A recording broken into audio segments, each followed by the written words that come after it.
Hello guys, welcome back to the next tutorial in the series. Today we'll continue with the TestNG and we're gonna cover grouping.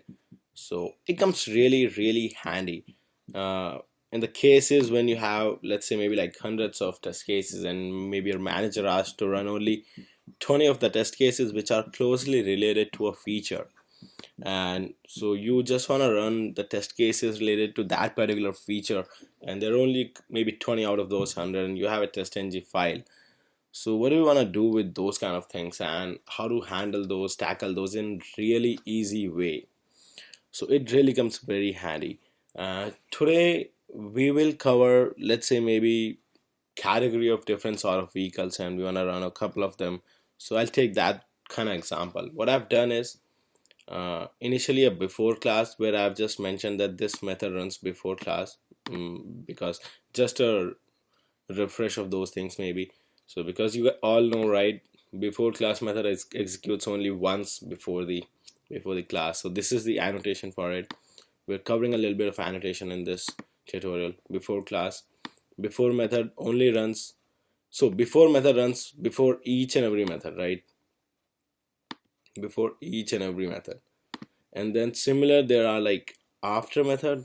So this method runs after every method and after class. So this method runs after class, once in a class. All right, yeah, this is also once in a class, before one. And then after that we have, I've created like 4 methods. One is public void BMW 3 series. There's gonna be some test running inside this method. So this is just gonna print out right now running test BMW 3 series. Cool. Then BMW X3, which says running test BMW X3. Then Audi A6, which says running test Audi A6. Like, I'm not writing the exact test code because I just want to show you how to group, so we don't need the exact test code.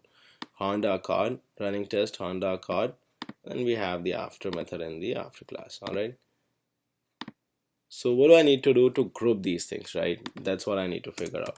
So first of all, what do I need to do? I need to put it at the test annotation because I need to tell the TestNG that they are my test. These methods are my test.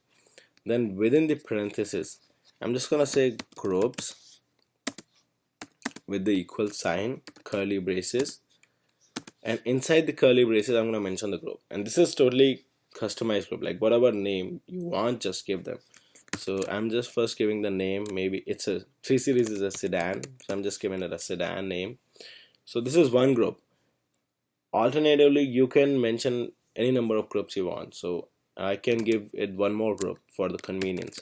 So I'm giving it one more group as BMW because it's a BMW car, just to identify, group them in a better way. So again, I'm just gonna copy this text, put it here. Again, this is a BMW, but it's not a sedan, it's an SUV X3, right? So I'm just putting it here. Now this one is not a BMW, Audi. So I'm just grouping it, like if it's a sedan car, put it in a sedan group and whatever make it is. And then it's a sedan, but it's a Honda. So let me run this totally without, okay, you know what, I already have this. Let me get rid of this so I can show you from the fresh.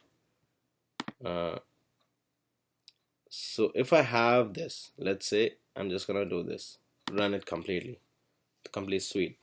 So what happens? Did you guys notice? Let's first take a look at the results of TestNG.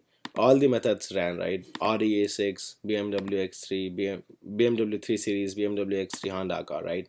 And if we look at the console, what happens? This is the first print statement, right? This method runs before class, only once in the class. Then this method runs before every method. Then actually running test Audi A6. This method runs after every method, right? So exactly same. So every time before method and after method is ran, and then we have the all the test methods like A6, BMW 3 Series, X3, Honda Accord, right? And then at the end we have this method runs after class, and then we have all the methods that's passed, and test run is 4, failure 0, skip 0. So that's what we have in the console, right? Now let me take the testng.xml file and let me show you how do I group these things. So what do I need to do to group these things is I just need a groups tag here. So let's start the groups tag with groups, and once I do this, I have groups. Under the groups tag, what I can do is I can just define another run tag in which I can just say what test I want to run, right? So I can just say include name and whichever group I want to include. So let me just include a Honda group maybe, right? So it should only run the Honda test case. So let me just right click on that. Maybe I don't know if I run it like that. Okay, let me try this. I don't know what happens with that. So it runs everything, right? That's what we already saw. But now I just want to run this testng.xml file. I don't want to run the complete suite like that, right? So I'm just gonna right click on that, run as testng suite, and guys notice running test Honda Accord. It only ran the Honda Accord test case. Why? Because this test case has the group Honda. That's what we just saw, right? And that's what we just ran. So let me show you a couple of more things. So let me include one more name. So maybe what do you want me to add? Maybe, you know what, I can add a SUV group. So now I'm gonna show you this is gonna run the BMW X3 and the Honda Accord. All right, so it's gonna run the BMW X3 and Honda Accord, and see, so it's running test BMW X3, running test Honda Accord, and two test cases here. So that's what we saw, right? So this is grouping. So let's say I have a feature for sedan cars and I want to run that feature in that suite. So I can just run that particularly. I don't need to do anything else with other features, right? Then there's one more additional thing in the groups thing, what I want to show you. So for those kind of things like Honda SUV, what I can do is I can define a maybe one more hierarchy here and name it for our convenience. So let's say I'm just defining the name, maybe call it Honda and SUV. So once I define that, what do I need to do is actually just under this define tag, I just need to include what I am doing. So whatever I'm doing here, I can just copy here, right?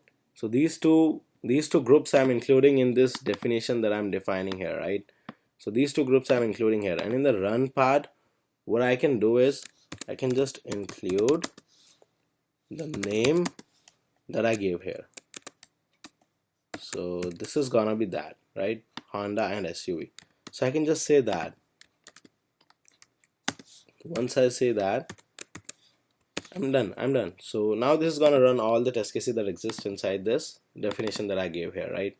So once I do that, right click, run as testng suite, and see the same output, right? Running test BMW X3 and running test Honda Accord.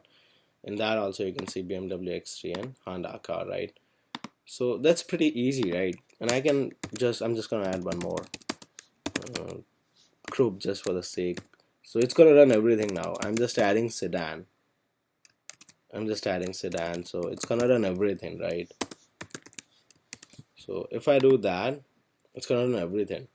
So that's pretty much it, guys, for the grouping thing, right? It ran all the 4 test cases: Audi A6, BMW 3 Series, BMW X10, Honda Accord. Here you can see all the test cases, right?